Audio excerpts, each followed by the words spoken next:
Yanvarın 30-da gözlənilən hava şəraiti açıqlanıb. Milli Hidrometeorologiya Xidmətinin məlumatına əsasən Bakıda və Abşeron yarımadasında hava şəraitinin dəyişkən buludlu olacağı, arabir tutulacağı, əsasən yağmursuz keçəcəyi gözlənilir. Gecə və səhər bəzi yerlərdə duman olacaq, mülayim cənub-şərq küləyi əsəcək.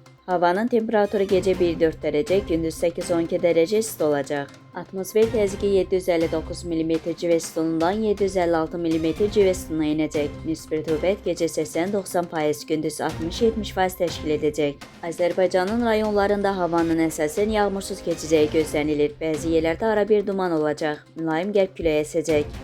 Havanın temperaturu gecə 1 dərəcə şaxtadan 4 dərəcəyədək isti, gündüz 8-13 dərəcə isti.